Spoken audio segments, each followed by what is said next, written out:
በሰሜን ኢትዮጵያ ሰማይ ስር ቀጠናውን ሊያምስ የሚችል አዲስ ጦርነት አድፍጧል። ጌታቸው ረዳና አምባሳደር ሬድዋን ሁሴን በቀጣዮቹ ቀናት ጥቃት ሊከፈት እንደሚችልም ፍንጭ ሰጥተዋል። በሰሜኑ የኢትዮጵያ ክፍል በተለይ በአማራ፣ በትግራይ እና በአጎራባች አፋር ወሰኖች አካባቢ ከቅርብ ጊዜ ወዲህ እየታዩ ያሉ ወታደራዊ እንቅስቃሴዎችና የኃይል አሰላለፎች በቀጠናው ላይ ድጋሜ ሌላ የጦርነት ስጋት እንዲያንዣብብ አድርጓል። ከፕሪቶሪያ ስምምነት ማግስት አንጻራዊ ሰላም ሰፍኖ የነበረ ቢሆንም ያልተፈቱ የይገባኛል ጥያቄዎች፣ የወሰን ውዝግቦችና የታጣቂ ኃይሎች ትጥቅ አለመፍታት አካባቢውን ዳግም ወደ አለመረጋጋት እየገፉት ነው። በተለይም በቅርብ ሳምንታት በትግራይ ሰሜናዊ ምዕራብ እንደ ሽራሮ ባሉ የኤርትራ ድንበር አካባቢዎች ላይ የተፈጸሙ የድሮን ጥቃቶችና የተለያዩ የጦር መሳሪያዎች ድምጽ ውጥረቱን ይበልጥ አባብሰውታል። ለዚህ አዲስ የስጋት ማዕበል ዋነኛው ምክንያት ደግሞ የወልቃይትና ራያ አካባቢዎች አስተዳደራዊ ወሰን ጉዳይ እስካሁን ዘላቂና አስተማማኝ እልባት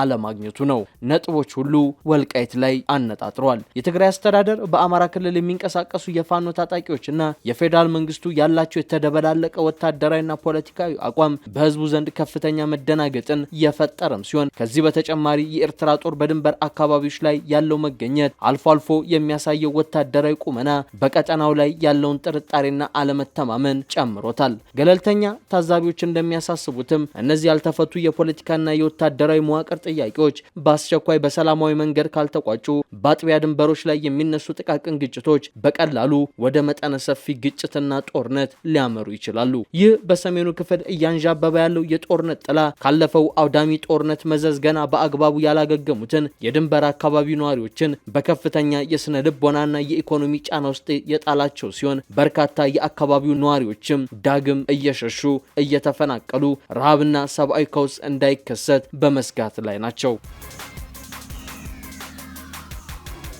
በአሁኑ ወቅት ኢትዮጵያ ካለችበት አስቸጋሪ የኢኮኖሚ ሪፎርምና የኑሮ ውድነት ጫና አንጻር ሌላ ዙር ጦርነት ውስጥ መግባት ማህበራዊ ስብራቱን ይበልጥ የሚያሰፋው በመሆኑ ጦርነቱ ሳይጀመር በአስቸኳይ ድርድር እንዲጀመር በርካቶች እየጠየቁ ይገኛሉ። ነገር ግን ህወሓት በግዳጅ ወጣቶችን አሰልፌም ቢሆን እዋጋለሁ እያለ ነው። በተለያዩ ግንባሮችም ወታደሮችን እያሰለፈና እያስጠጋም ይገኛል። በእርግጥም አስተያየት ሰጪዎች እንደሚሉት ህወሓት ለጦርነት እየተዘጋጀና ዳግም ወደ አዲስ አበባ ለመመለስም ቆርጦ ነው የተነሳው። ይህንን እቅዱን በተመለከተ ታዲያ ከሰሞኑ ከሪፖርተር ጋዜጣ ጋር ቆይታ ያደረጉት የቀድሞ የህወሓት ከፍተኛ አመራር የአሁኑ ደግሞ ተቃዋሚ የሆኑት አቶ ገብሩ አስራት ጥብቅ ወታደራዊ መረጃን ለጋዜጣው ሹክ ብለዋል። እየሆነ ያለው ነገር በሁለቱም ወገኖች የየራሳቸው የጦርነት ስትራቴጂ ያላቸው መሆኑ ነው ሲሉ የሚጀምሩት አቶ ገብሩ በአሁኑ ወቅት ህወሓት ወደ አዲስ አበባ ለመግባት በማሰብ ከሌሎች ኃይሎች ጋር ማለትም ከሻዕቢያ ከፋኖና ከሌሎች የኢትዮጵያ ታጣቂ ኃይሎች ጋር ተሰልፏል፣ አብሯል ይላሉ። ወደ አዲስ አበባ ከሚወስዱት መንገዶች አንዱ በቆቦ መስመርና በሰቆጣ መስመር በኩል ነው። አሁን እየሞከሩት ያለው ይህንኑ ነው። የኃይል ስምሪቱን ካዩትም በቆቦ መስመር፣ በራያ መስመር፣ በሰቆጣ መስመርና በመቀሌ መስመር ላይ ከፍተኛ ኃይል አስፍሯል። በሌላ በኩል ደግሞ አዲስ ስትራቴጂ የሚመስለው በሱዳን በኩል ከፍተኛ ኃይል ማጠናከር ሲሆን ይህም በሁመራ በኩል ለመግባት የታለመ ነው። እኔ እንደማየው በመተማና በሱዳን ድንበር አካባቢ ያንን ኃይል ማጠናከር የዚህ እቅድ አካል ነው። የጄኔራል አልቡርሃን የሱዳን መንግስትም ይህንን አካባቢ የጦርነቱ ዋና ማዕከል አድርጎታል። ድንበሩ ከመተማና ዳማዚን ተነስቶ እስከ ሁመራ የሚዘልቅ በመሆኑ በዚያ ሌላ ግንባር መከፈቱ አይቀሬ ነው። ስለዚህ ጦርነቱ በጥቅሉ ከመተማ እስከ ዳማዚን ያለውን መላውን የኢትዮጵያ ድንበር ሊያካልል ይችላል። ግጭት ከተቀሰቀሰ በአንድ ግንባር ብቻ የሚወሰን አይሆንም። ቢያንስ 3 ዋና ዋና ግንባሮች ይኖራሉ በማለት አቶ ገብሩ ያስረዳሉ። ግንባሮቹን ሲዘረዝሩም ከቆቦና ከሱዳን ወደ መቀሌ ከሚወስዱት ግንባሮች በተጨማሪ በሽሬ ግንባር ዙሪያም ከፍተኛ ወታደራዊ መገኘት አለ። ስለሆነም ጦርነቱ በአንድ ግንባር ብቻ አይገደብም። 3 የተለያዩና በግልጽ የሚታወቁ ግንባሮች እየዳበሩ ያሉ ሲሆን አንደኛው ይህ ወሳኝ የሱዳን ግንባር ነው። ሌላው ደግሞ ከቆቦ ተነስቶ እስከ መቀሌ የሚዘልቀው የቆቦ ግንባር ነው። በተጨማሪም በሽሬ ሰሜናዊና ሰሜን ምዕራብ አካባቢዎች እጅግ ከፍተኛ ኃይል ሰፍሯል። በዚህ ምክንያት ሁለቱም ወገኖች ይህንን ጦርነት ለማሸነፍ የየራሳቸውን የተለየ የውጊያ ስትራቴጂ ይዘዋል። የኢትዮጵያ መንግስት ማሳካት በሚፈልገውና በየት በኩል መግባት እንደሚሻ ላይ በመመስረት አሁን በሁሉም መስመሮች ማለትም በቆቦ መንገድ፣ በሰቆጣና በአፋር መስመር ላይ ኃይሎች በከፍተኛ ሁኔታ ተጠናክሯል በማለት የህወሓት ጦር ቤት ግንባር ጦር እንዳሰለፈ የፌዴራል መንግስቱ ዝግጅትም ምን እንደሚመስል ነው የሚያብራሩት። አቶ ገብሩ አክለውም በጸለምትና በሁመራ አካባቢዎችም ከፍተኛ ወታደራዊ ኃይል ሰፍሯል ይላሉ። ይህ የወታደር ስምሪት በሱዳንም ሆነ በኤርትራ በኩል ለመግባት የሚሞክሩትን ማናቸውንም ኃይሎች ለመመከት የሚያገለግል ነው ይሉና በመሆኑም ወደ ፈለገበት መድረሻ ያደርሰናል ብለው ያመኑበትን ስትራቴጂ ቀይሰዋል። ሆኖም የጦርነቱ ተለዋዋጭነትና አቀማመጥ በማንኛውም ጊዜ ሊቀየር ይችላል። ይህንን እንደ አንድ የማይለወጥና ነጣላ የነበረ የግጭት መስመር አድርገን ልንመለከቱ አንችልም። ከአንድ ወገን የሚሰነዘር ጥቃት ተከትሎም ከሌላኛው ወገን የሚሰነዘር መልሶ ማጥቃት ንቁ የሆኑ የጦር ግንባሮችን ሙሉ በሙሉ ሊቀይራቸው ይችላል በማለት ነው ዝርዝር ማብራሪያ ለጋዜጣው የሰጡት። አቶ ገብሩ አስራት አሁናዊ የጽምዶ ኃይሎች ጥምረትም ደርግ ከገጠመው ሁኔታ ጋር ያመሳስሉታል። ነገር ግን አሁን ብልጽግና የገጠመው የተቃዋሚዎች ትብብር ወይም ጽምዶ ደርግ ከገጠመው የከፋ ስለመሆኑ ግን ሳይሸሽጉ ነው የሚናገሩት። የደርግ ስርዓት በሱዳን ውስጥ ያሉ አማጽያንን በትጥቅ በመደገፍ እንደ ፕሮክሲ ይጠቀሙባቸው ነበር። በተመሳሳይ ሱዳንም በትግሉ ወቅት ሻዕቢያንና ህወሓትን ትደግፍ ነበር። ዛሬ የምናየው ግን ከዚያ ፍጹም የተለየና ወደ ቀጥተኛ ወታደራዊ ጥምረት ያደገ ነው ይላሉ። ቀጥለውም በቤኒሻንጉል አቅጣጫም የግንባር ስምሪት ሊያደርጉ እንደሚችሉም ያስጠነቅቃሉ። አቶ ገብሩ አስራት ስትራቴጂ አንጻር ዋና ትኩረታቸው በድንበር አካባቢ ባለው በአባይ ወንዝ ተፋሰስ ላይ ያረፈ ሊሆን ይችላል።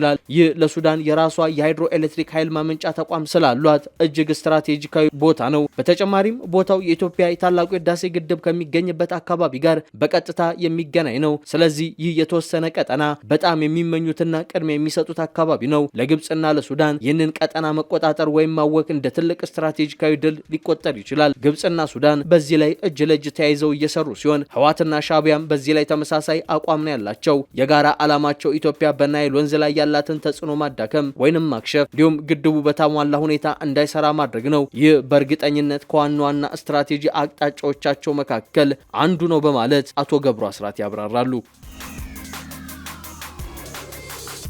በእርግጥም በዚህ የሰሜን ኢትዮጵያው ወታደራዊ ውጥረት ላይ ቀጠናዊ የመሆን እድሉ እጅጉን ሰፊ ነው። ግብጽና ሱዳን ከማሰፍሰፋቸው አንጻር እንዲሁም ህወሓት ከነዚህ ኃይሎች ጋር እየሰራ መሆኑ በትግራይ አዲስ ጦርነት ቢቀሰቀስ ቀጠናዊ የመሆን እድሉ እጅግ ሰፊ ነው። በተለይም ደግሞ ከሱዳን ካለው ነባራዊ ሁኔታ አንጻር የሱዳን ጦርነት ከመነሻው ብቻ ሳይሆን በሂደት የተፈጠሩ ለውጦችን ተከትሎ የውጭ ሀገሮች ጣልቃ ገብነት ሚናን እየቀያየረ እንደመጣ ተቺዎች ያነሳሉ። አንዳንዶች ከመነሻው የሱዳን ሰራዊትን ወይንም ፈጥኖ ደራሽ ኃይሉን የደገፉትን ጎራ በመደገፍ ሲቀጥሉ፣ ሌሎች ግን ጎራ መቀየራቸው ወይም ከአደራዳሪነት ወደ አንድ ጎራ ደጋፊነት መሸጋገራቸውን ይታያል። በሁለቱም የሱዳን ተፋላሚ ኃይሎች ላይ ዓለም አቀፍ የመሳሪያ ማዕቀብ ተጥሎባቸዋል። ነገር ግን ሁለቱም የሱዳን ተፋላሚ ኃይሎች በውጭ ኃይሎች መሳሪያና ገንዘብ ድጋፍ ላይ ጥገኛ ናቸው። ሁለቱም የሱዳንን ወርቅ ሸጠው ነው ጦርነቱን የሚደጉሙት። ሆርን ሪቪው ድረገጽ ከሰሞኑ ሱዳን ዋር ኤንድ ዘ ኢምፔሬቲቭ ኦፍ ኢትዮጵያ ሪ-ኢንጌጅመንት በሚል ርዕስ በሱዳን ጦርነት ኢትዮጵያ ሊኖራት የሚገባው ሚና የተመለከተ የፖሊሲ ማብራሪያና መግለጫ ሰነድን ይፋ አድርጎ ነበር። ከሩቅም ከቅርብም እየተጠራሩ በሱዳን ጦርነት እጃቸውን የሚከቱ ሀገሮች ጦርነቱ አንድም የጂኦፖለቲካ ግብግብ ማድረጊያ ሜዳቸው፣ ሁለትም ቀጠናዊ ማሳደሪያቸው ሊሆን ይችላል የሚለው ይህ ሰነድ የሱዳን ጦርነት ለኢትዮጵያ ግን ከዚህ ፍጹም በተቃራኒው የብሔራዊ ደህንነት ፈተና ተደርጎ የሚታይ ጉዳይ መሆኑን በጉልህ ያሰምርበታል። የሱዳን ጦርነት በታላቁ ህዳሴ ግድብ ላይ፣ በጋራ ድንበርና በጋራ ሰላምና መረጋጋት ላይ እንዲሁም በአፍሪካ ቀንድ የኃይል አስተላለፍ ሚዛን ላይ ቀጥተኛ ተጽዕኖ ያለው አጀንዳ መሆኑንም ይጠቁማል። ኢትዮጵያ ከረጅም ጊዜ ጀምሮ ለሱዳን ሰላምና መረጋጋት ያበረከተችው አስተዋጽኦም አቻ እንደሌለው ነው ሰነዱ የሚያብራራው። ጦርነቱ ከጀመረበት ከኤፕሪል 2023 ጀምሮ ኢትዮጵያ የሰብአዊ ቀውሱን በማረጋጋት ላይ አተኩራ ስትሰራ ነበር። ከሱዳን ፈጥኖ ደራሽ ኃይል አመራር ጋር የሁለትዮሽ ግንኙነት በመፍጠርም ውጤታማ ስራ መስራት ችላለች። ይሁን እንጂ የኢትዮጵያ ጠላት ሆነው የቆሙት ግብጽና ኤሪትሪያ ወዲያውኑ ከሱዳን ሰራዊት ጀርባ ተሰልፈው ጦርነቱን ለጸረ ኢትዮጵያ ፍላጎታቸው ማስፈጸሚያ ሊያደርጉት ተንቀሳቅሷል። ኢትዮጵያ በሱዳን ጦርነት የሚኖራትን አዎንታዊ የዲፕሎማሲ ሚና ለመወጣት ቀዝቃዛ አካሄዷን መከተሏ ከራሷ ፍላጎት ፍጹም የሚቃረን ፍላጎት ይዘው የመጡ ኃይሎች አፍራሽ እንቅስቃሴያቸውን ለመግፋት እድል አግኝተዋል በማለት የሚጠቅሰው የፖሊሲ መግለጫው የኢትዮጵያ መንግስት በሱዳን ጉዳይ የዳር ተመልካች ከመሆን አዎንታዊ የዲፕሎማሲ ሚናን ወደ መወጣት እንዲገባም ያሳስባል፣ ያስጠነቅቃል። ጦርነቱ በጀመረበት ወቅት ስለ ሱዳን ጠንከር አድርገው ሲናገሩ ለሱዳን ሰላማዊ መፍትሄ ለማፈላለግ ለማፈላለግ ሲንቀሳቀሱ በመቆየታቸው የሚታወሱት የኬንያው ፕሬዝዳንት ዊሊያም ሩቶ ግን በሂደት ከዚህ በተቃራኒ በሆነ አቋም መወንጀል መጀመራቸው ይታወቃል። ከአንድ ዓመት በፊት እንደ አውሮፓውያን አቆጣጠር በየካቲት 2025 በናይሮቢ ከተማ በኬንያታ ዓለም አቀፍ ኮንፈረንስ ማዕከል የሱዳን ተቃዋሚዎች ተሰብስበው የጋራ የሽግግር ቻርተር መፈራረማቸውና አዲስ ሀገር መስርተናል ማለታቸው በኬንያና በመሪዋ ላይ ከባድ ቁጣን ያስነሳ እንደነበር የሚታወስ ነው። የሱዳን ሽግግር መንግስትን የሚመራው የሱዳን ጦር ኃይል ይህን ስብሰባ ተከትሎ በኬንያ ላይ ከባድ ውግዘትንም አሰምቷል። ኬንያ ከተቃዋሚው ከሱዳን ፈጥኖ ደራሽ ኃይል ጋር ተሰልፋ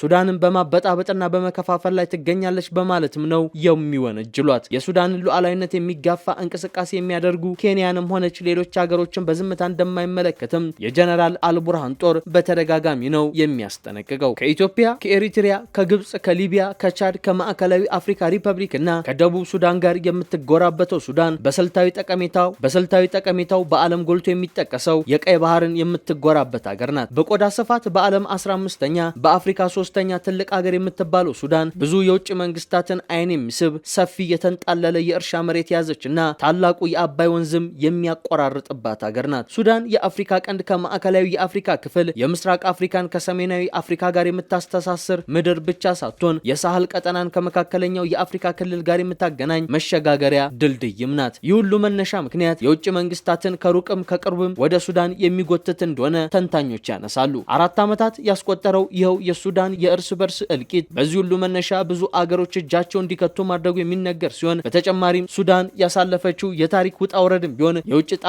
ጣልቃ ገብነትን የሚጋብዝ መሆኑ ነው የሚነሳው። ሱዳን በግብጾች፣ በአረቦች፣ በኦቶማን ተርኮችና በእንግሊዞች በተለያዩ የታሪክ አጋጣሚዎች ስትወረር መቆየቷ ለዚህ አንድ መነሻ ተደርጎ ይወሰዳል። በሌላ በኩል አገሪቱ ከቅኝ ተገዥነት ነጻ ከወጣችበት ጊዜ ጀምሮ ቢሆን ያሳለፈችው የፖለቲካ ምስቅልቅልና ግጭት ለረጅም ጊዜ አለመስከኑም ለውጭ ጣልቃ ገብነት ያጋለጣት ታሪክ መሆኑን ይነገራል።